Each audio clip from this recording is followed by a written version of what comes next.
দুধ দিয়ে চুষি পিঠা আপনারা অনেকেই অনেকবার খেয়েছেন। শুধু একবার এই চুষি পিঠা এইভাবে খেয়ে দেখুন, একবার খেলে আপনারা বারবার এইভাবেই খেতে চাইবেন। তো চুষি পিঠা বানাবার জন্য সবার আগে নিয়ে নিচ্ছি 1 কাপ সুজি।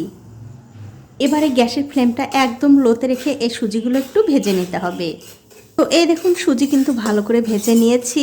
এখন আমি এর মধ্যে দিয়ে দেব 2 কাপ দুধ। যেহেতু আমি 1 কাপ সুজি দিয়েছি তার জন্য 2 কাপ দিয়ে দিচ্ছি। আর যে দুধটা আপনারা ব্যবহার করবেন অবশ্যই কিন্তু আগে থেকে একটু ভালো করে জাল দিয়ে নিয়ে তারপর কিন্তু এই সুজির মধ্যে দেবেন। 2 কাপ দুধ আমি দিয়ে দিলাম। এবারে গ্যাসের ফ্লেমটা লোতে রেখেই কিন্তু এই সুজিটা দুধের সঙ্গে খুব ভালো করে রান্না করে নিতে হবে। তো এই দেখুন গ্যাসের ফ্লেমটা একদম লোতে রেখে 3-4 মিনিট সময় ধরে এই সুজি কিন্তু আমি খুব ভালো করে রান্না করে নিয়েছি। দেখতেই পাচ্ছেন সুজিটা কিন্তু অনেকটা শক্ত হয়ে গেছে। এবারে গ্যাসের ফ্লেমটা বন্ধ করে দিয়ে এই সুজিটা একটুখানি ঠান্ডা করে নেব। তো এই দেখুন সুজি কিন্তু একটু ঠান্ডা হয়ে গেছে। তবে বন্ধুরা খুব একটা বেশিও কিন্তু ঠান্ডা করা যাবে না, একটু গরম গরম থাকা অবস্থায় কিন্তু এই সুজিটা হাত দিয়ে খুব ভালো করে মাখিয়ে নিতে হবে। তো এই দেখুন সুজি কিন্তু আমি খুব ভালো করে মাখিয়ে নিয়েছি। এখন আমি এর মধ্যে দিয়ে দিচ্ছি সামান্য একটু নুন আর দিয়ে দেব 1 চামচ মতো ঘি। অবশ্যই কিন্তু সুজি মাখানোর সময় এই ঘিটা দেবেন, তাহলে কিন্তু এই পিঠাগুলো খেতে আরও বেশি ভালো লাগবে। এখন নুন আর এই ঘিয়ের সঙ্গে এই সুজিটা আবারও খুব ভালো করে মাখাতে হবে। তো এই দেখুন সুজি কিন্তু আমি খুব ভালো করে মাখিয়ে নিয়েছি। আর অবশ্যই কিন্তু এই সুজিটা একটু ভালো করে মাখাতে হবে। সুজির মধ্যে যে একটা দানা দানা ভাব থাকে সেই ভাবটা যেন না থাকে, ঠিক সেরকম করেই কিন্তু একটু সময় নিয়ে মাখাতে হবে। এই সুজি কিন্তু মাখানো হয়ে গেছে। এখন আমাদের যা করতে হবে, হাতের মধ্যে সামান্য একটু ঘি নিয়ে এখান থেকে অল্প অল্প করে সুজি নিয়ে এই পিঠাগুলো বানিয়ে নিতে হবে। দেখুন ঠিক এরকমভাবে। দেখুন এটা কিন্তু হয়ে গেছে, এটা আমি রেখে দিচ্ছি। আর ঠিক এই একই রকম করে কিন্তু সবগুলো পিঠাই বানিয়ে নিতে হবে। আপনারা অবশ্যই একবার হলেও এভাবে পিঠা বানিয়ে খেয়ে আমাকে কমেন্ট করে জানাতে ভুলবেন না আপনাদের কেমন লেগেছে। দেখুন ঠিক এরকম করে বানিয়ে নেব। তো এই দেখুন এক এক করে কিন্তু আমি সবগুলো পিঠাই বানিয়ে নিয়েছি। এখন দেখতে পাচ্ছেন একটা কড়াইতে আমি তেল গরম করতে দিয়েছি। তেলটা কিন্তু ভালোভাবে গরম হয়ে গেছে। এখন গ্যাসের ফ্লেমটা লো টু মিডিয়ামে রেখে এই যে পিঠাগুলো আমি বানিয়ে রেখেছি এখান থেকে অল্প অল্প করে পিঠা নিয়ে এই তেলের মধ্যে দিয়ে দিতে হবে। তবে বন্ধুরা তেল কিন্তু খুব একটা বেশিও গরম করা যাবে না, আবার তেলের মধ্যে এই পিঠাগুলো খুব একটা বেশিও দেওয়া যাবে না, অল্প অল্প করে দিয়ে ভেজে নিতে হবে। আর গ্যাসের ফ্লেমটা কিন্তু অবশ্যই লো টু মিডিয়ামে থাকবে।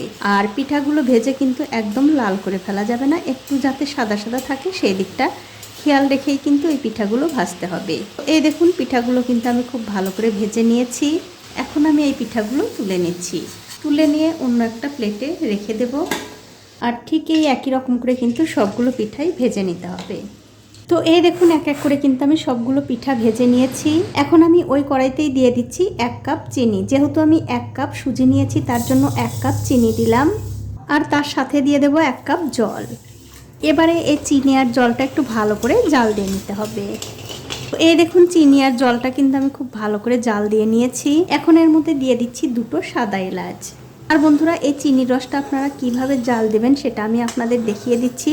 চিনির রসটা কিন্তু জাল দিয়ে খুব একটা বেশি ঘন করার দরকার নেই। একটুখানি জাল হওয়ার পরে চিনির রসটা এরকম 2 আঙ্গুলের মাঝখানে নিয়ে যদি দেখেন হালকা একটু চিপচিপে ভাব হয়েছে, মানে হালকা একটু আঠা আঠা হয়েছে, তখনই কিন্তু এই পিঠাগুলো দিতে হবে। এই চিনি রসটা যদি পাতলা অবস্থায় এই পিঠাগুলো চিনি রসের মধ্যে দেওয়া যায় তাহলে কিন্তু পিঠাগুলো একদম ভেঙে যাবে। তার জন্য যখনই দেখবেন এই চিনি রসটা হালকা একটু আঠালো ভাব চলে এসছে তখনই কিন্তু এই পিঠাগুলো দিয়ে দিতে হবে। দেখুন ঠিক এরকম, মানে একদম তারও না আবার একদম পাতলাও না, ঠিক এরকম অবস্থায় কিন্তু এই পিঠাগুলো দিয়ে দিতে হবে। তো বন্ধুরা দেখতেই কিন্তু পাচ্ছেন চিনির রসটা খুব ভালোভাবে জাল হয়ে গেছে। এখন আমি এই পিঠাগুলো চিনির রসের মধ্যে দিয়ে দেব। দিয়ে দেওয়ার পর ভালো করে এই চিনির রসের মধ্যে উল্টে পাল্টে একটু পিঠাগুলো ডুবিয়ে দিতে হবে। দেখুন পিঠাগুলো কিন্তু চিনির রসের মধ্যে আমি খুব ভালোভাবে ডুবিয়ে দিয়েছি। এবারে গ্যাসের ফ্লেমটা বন্ধ করে দিয়ে একটা ঢাকা দিয়ে কিছুক্ষণ এই অবস্থায় রেখে দেবো একটুখানি ঠান্ডা হওয়ার জন্য। তো কিছুক্ষণ পর আমি উপর থেকে ঢাকাটা তুলে নিচ্ছি। আর দেখুন পিঠাগুলো কিন্তু ঠান্ডা হয়ে গেছে। আর এই পিঠার মধ্যে যে চিনির রস ছিল সেই চিনির রস খেয়ে খেয়ে কিন্তু পিঠাগুলো দেখুন কত সুন্দর একদম নরম তুলতুলে হয়ে আছে। এখন আপনাদের একটু পরিবেশন করেও দেখাচ্ছি কতটা সুন্দর হয়েছে। দেখুন আপনারা কিন্তু অবশ্যই একদিন হলেও এইভাবে চুষি পিঠা বানিয়ে খেয়ে আমাকে কমেন্ট করে জানাতে ভুলবেন না আপনাদের কেমন লেগেছে। তো বন্ধুরা আজ এই পর্যন্তই, দেখা হবে অন্য কোনো নতুন ভিডিও নিয়ে।